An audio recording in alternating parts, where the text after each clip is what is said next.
Welcome to the deep dive. You send us the stuff you're reading, things that have caught your eye, and we basically get right to the heart of it, pulling out the insights so you can get up to speed fast. Today, we're diving to a book one of you shared that's, well, it sparked a lot of interest.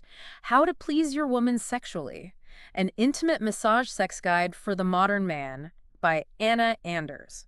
Exactly. And this isn't just a surface level look. We're going to explore the core ideas behind intimate massage as the author presents them, get into the nitty-gritty of the techniques she recommends, Right. and really try to understand what this approach tells us about how we connect and communicate sexually. Yeah, this goes beyond just simple how-tos. We want to dig into the why, the reasoning behind her suggestions. And it's important to remember, like you said, this is coming from a woman's perspective, based on her own experiences, aiming to empower men. Yeah. And as she points out, this is definitely adaptable for lesbian couples, too, to truly understand and, well, bring pleasure to their female partners. And that perspective is really key. The author, she starts by sharing something pretty relatable, I think. Which is? That even in a good relationship, actually talking about sexual desires openly, that can be a real challenge. Okay, yeah, let's unpack that. She describes knowing what felt good herself, through her own exploration. Right. But feeling that block, that hurdle of actually telling her partner, there was this worry about, like, his feelings, even though he's a great guy. Yeah, that fear of hurting someone or making them feel inadequate. Exactly. But she felt like their sexual intimacy was just missing something important. It really highlights this maybe universal fear, doesn't it? It really does. We often know what we want, but saying it out loud, that feels incredibly vulnerable. Absolutely. And what's fascinating is the turning point she describes. It wasn't until she took that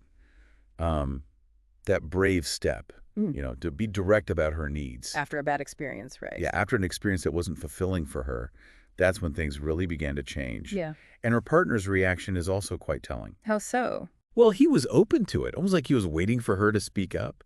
He even admitted his own anxieties about, pleasing her. Wow. Okay. It really shows how mutual those hesitations can be when it comes to sex. It really does. And the author's dedication in the book, it speaks volumes, I think.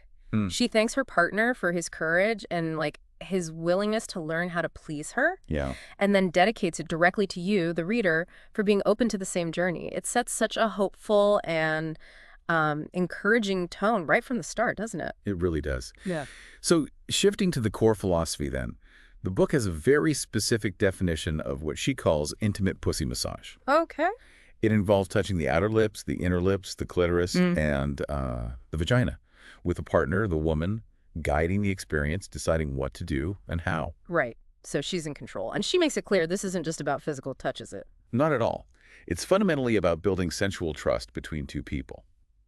The author believes that when you can openly explore pleasure together in this way, it can create a really deep level of intimacy, almost like an emotional nakedness, she calls it. An emotional nakedness. I like that. And what's really important for you to understand here is the primary goal.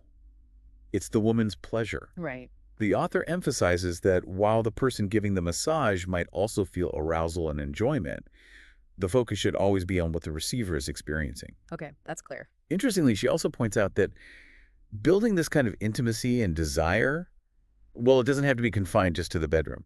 Here's where it gets really interesting, I thought. She talks about weaving sensuality into everyday life. Exactly. Things like teasing in public or sending suggestive texts. Yeah, she gives these really direct examples like, I can't wait until I touch your pussy. Or, I love how your pussy feels against my fingers. Whoa, pretty direct. It is direct, but the idea is creating this undercurrent of sexual anticipation throughout the day. It cleverly uses that anticipation, doesn't it? The power of intentional desire, turning something in the future into a source of arousal right now. Precisely. If we connect this to the bigger picture, it's about more than just the physical act of massage itself.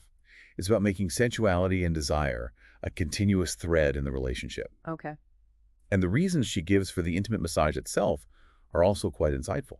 She presents it as a way to ease tension, build that crucial trust, Right. and allow the woman to reconnect with her own body in a safe, loving space created by her partner.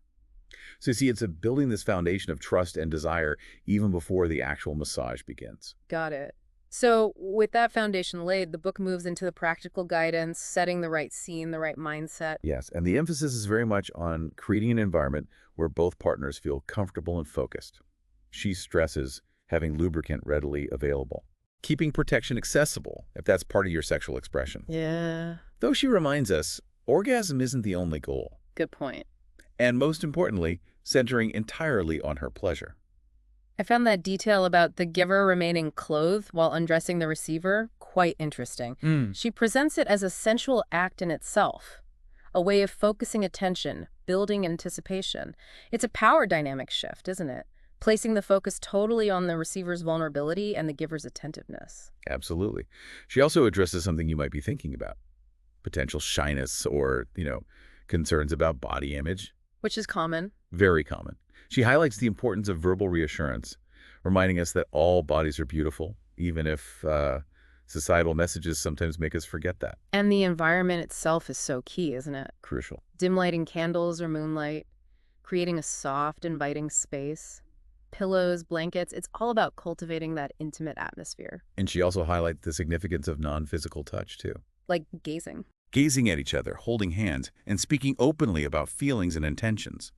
Phrases like, your pussy is beautiful. Or, can I touch you there? Exactly. That direct, affirming communication. This verbal affirmation is so important. It builds a sense of permission, respect, and, well, deep connection. Yeah, it does. She even suggests starting the physical touch by placing a hand on the heart chakra, like an initial point of connection, Okay. before gently caressing the inner thighs towards the labia. The practical advice also gets really specific, like the giver's grooming. Short, clean nails, a must. Definitely. And she normalizes the possibility of wetness, reassuring you that it's a positive sign of arousal, nothing to be embarrassed about. And here's a big one that we all know but maybe easily overlook. Mm-hmm. Eliminating distractions. Oh, yeah. Turn off the phone. Keep them completely out of reach. She mentions she and her partner even have, like, a designated basket for their phones Wow. to ensure they're fully present. That level of intentionality, it really emphasizes the focus and respect needed for this intimate experience. It really does. Yeah. Okay, so now let's move on to the art of touch itself. The book emphasizes a very gradual, mindful exploration. Yes, she's very clear. Begin with gentle, feather-light strokes and pressure. Move slowly. But here's a really key piece of advice that might surprise some people. Which is? Avoid direct clitoral stimulation right away. Now, that's interesting. Isn't that what many might assume is the key to arousal? Why advise against it initially? That's a great question. And the author suggests that by delaying direct clitoral touch, you actually allow for a more full-bodied arousal. You let the entire genital area become more sensitized first. Ah, okay. Makes sense. She also emphasizes the importance of the giver being present and showing their own arousal, Yeah. offering examples like, look how you affect me. Or I am so aroused by you. Yeah, it creates this really lovely kind of sort of reciprocal sense of desire. She shares her own positive experience, right? With her partner exploring her pussy lips and this idea of gently hunting for the clitoris, while maintaining eye contact and really paying attention to her reactions, her face, her sounds as a guide. It becomes this very intimate dance of touch and response. Exactly. It's about being really attuned to your partner's nonverbal cues and letting those lead the way. Okay. When it comes to internal touch, the advice is similar. Start with just one finger. Move slowly, gently, and again, maintain that eye contact to deepen the intimacy. Focus on her breath. Yes, she stresses the importance of the receiver's breath and offering reassurance that they feel safe and secure. The goal at this stage is really to build that deep sense of sexual need and desire. Okay. Now, the book gets into specific massage techniques, and they have some rather evocative names. Let's run through a few. First, there's the Plough. The Plough, right? This involves alternating the entry of your fingers into the vagina. One finger, then the other. What's the idea behind that? The idea is to create a sensual rhythm. She suggests swapping fingers slowly, sensually, to make her anticipate and almost miss the sensation as it alternates. Oh, okay. Playing with sensation. Exactly. What these techniques really illustrate is the importance of variety in touch. Paying attention to different areas, different sensations within that intimate space. It's exploration, not like a rigid script. Got it. Then we have rocking the boat. This technique uses 2 fingers inside the vagina. You create a gentle side-to-side, semicircular rocking motion, like tracing half a circle. Okay. And following that is the full O. Similar to rocking the boat, but instead of a half circle, you're doing a full 360-degree motion with your fingers inside, keeping the movement slow and steady. Right. Next up, the G-spot graze. This one seems to get a lot of attention, generally speaking. It does. The author describes using your fingers to gently search for a small, sort of bumpy region on the upper wall of the vagina, maybe an inch or so in. Okay. She notes that stimulating this area over time can potentially lead to squirting, so it's something to be mindful of and, watch for her reactions. She says, think of the roof of the vagina as the sky and gently part the clouds. Interesting analogy. Then there's infinity. This sounds intense. Yeah, the infinity technique involves tracing a figure 8 over the clitoris with just one fingertip. And the key here is to move very, very slowly. Slow is key. Very key. The author mentions this can have explosive results. She even suggests a technique called edging. Right, bringing someone close to orgasm and then backing off. Exactly. Backing off, maybe playing with her nipples or breasts, letting her settle a bit, and then resuming the tracing to build the intensity again and again. Wow. Okay. And finally, there's Mirror Dancer. This one is quite unique. You mentioned it focuses on the psychological aspect. Do you think that vulnerability of being watched could be challenging for some people? How might a couple navigate that? That's a really insightful question. Yeah, for Mirror Dancer, the receiver sits or stands in front of a large mirror, and the giver kneels or sits before her so she can actually watch herself being pleasured. The author describes this as akin to, like, worshiping your goddess, making her feel cherished, adored, safe. She even shares a personal story about having one of her best orgasms ever, using this technique combined with others, all while watching herself. Powerful. Very. But to your point about vulnerability, yeah, that's definitely something to consider. Open communication beforehand is absolutely key. Maybe starting with just a few moments in front of the mirror, building up to longer periods as comfort grows could be a good approach. Gently easing into it. Exactly. The intention is to create this feeling of being utterly desired and seen in a really powerful way, not to make someone uncomfortable. That makes sense. It really highlights the psychological aspect of pleasure, doesn't it? Feeling desired and seen. Okay, so what happens if orgasm occurs? Or if it doesn't? The book offers guidance for both scenarios. Right. If orgasm happens, the advice is to hold her in that moment. Allow her to experience it fully.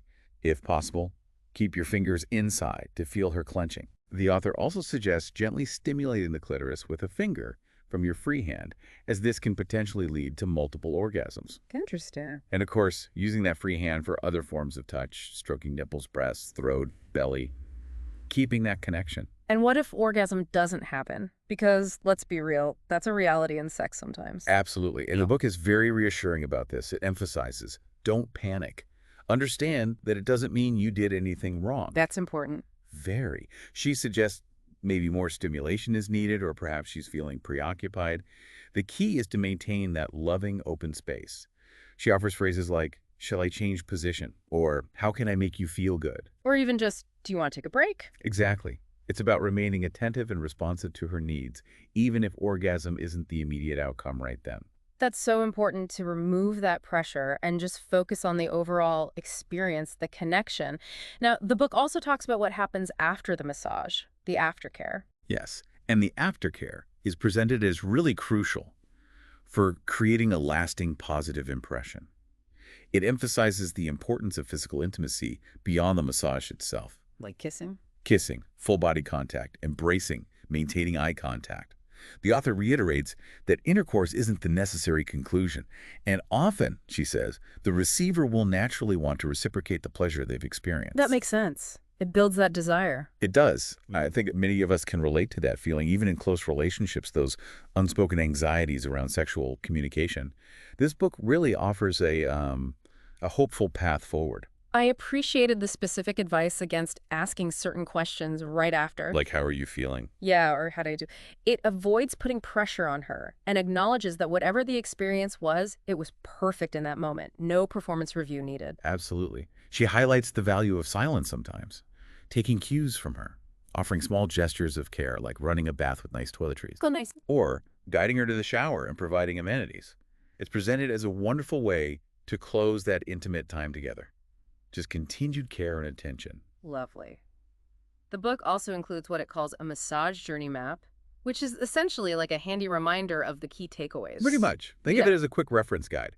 It hits the essential points we've touched on, sending sexy texts during the day, Right. the positioning of her legs, starting with breast and nipple play, gentle belly massage, light external touches first, delaying clitoral stimulation, Gentle internal exploration. maintaining a slow pace, being aware of the G-spot, building sensations with pauses, verbal affirmation, Using the same hand for internal and external touch. holding her through orgasm, and definitely the importance of aftercare. It's like a cheat sheet for creating a really well-rounded and pleasurable experience for her. It is. And then there's some bonus material focusing on gifting pleasure outside the bedroom. Yeah, this section offers some creative ideas for extending that sensual connection beyond just the intimate massage itself. Like what? Things like reading sexy novels together, maybe touching through clothes during the day, choosing lingerie for her, Okay. offering heartfelt compliments about her body, taking a self-love day together where you both focus on pleasure, openly communicating desires. Even silly gag gifts. Yeah, as a playful element. Yeah. Love notes in unexpected places, packing her favorite food, using her back as a chalkboard to write messages from the book. It's all about keeping that spark alive in everyday life. That's sweet. And then we get to what the author calls the game changer, the erotic letter. This sounds incredibly impactful. This is presented as like one of the most powerful things her partner ever did for her. It's the idea of writing a handwritten. Handwritten specifically. Yes, handwritten mailed letter detailing exactly what the giver intends to do to pleasure the receiver on a specific date in the near future. Wow. Okay. That anticipation. It must build like crazy. Exactly. She talks about being aroused all week just knowing what was coming. This technique brilliantly leverages anticipation and the power of thoughtful, intentional desire. It transforms a future act into a present source of arousal. Incredible. And she even provides a template for this letter, starting with, "Dear Beautiful One," Yeah. outlining intentions to pleasure her, make her wet, focus on giving her multiple orgasms. But also expressing admiration. Yes, expressing adoration and acknowledging her body's beauty. And the key emphasis here, again, it must be handwritten and mailed, not typed, not emailed. It's about the personal touch, the tangible anticipation. That's such a thoughtful and, well, deeply sensual idea. It really takes the focus beyond just the immediate act and builds this whole experience of desire and anticipation. So as we bring this deep dive to a close, what are the core messages that really stand out for you, our listener? I think the overarching theme is that deeply connected and pleasurable sex, particularly through this kind of intimate touch, is significantly enhanced by open communication, focused attention, and genuinely prioritizing a partner's pleasure. Yeah. While the giver may also experience their own arousal, the central goal should always be the receiver's enjoyment, with the understanding that mutual satisfaction often follows naturally from that place. It all comes back to that willingness to be vulnerable, doesn't it?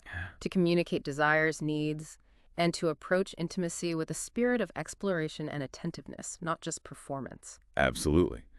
The author's final sentiment in the book, just, "You can do this, good luck." It's a really empowering way to end, I think. Yeah. It reinforces that these are learnable skills, that the potential for deeper connection is within reach for anyone willing to put in the effort and prioritize their partner's experience. So for you, our listener, maybe consider this. How might more open and vulnerable communication transform the intimacy in your own relationships, even beyond the specific techniques we've discussed today? What small step could you maybe take to explore this further with your partner? It's really about creating that safe, open space where your partner feels comfortable communicating her desires and vulnerabilities without judgment. That's a powerful question to sit with. Thank you for sharing this really insightful source material with us. It's been a truly fascinating deep dive. And thank you for joining us on this exploration. If you have sources you'd like us to dive into, please send them our way. We're always eager to learn and explore with you. Until next time.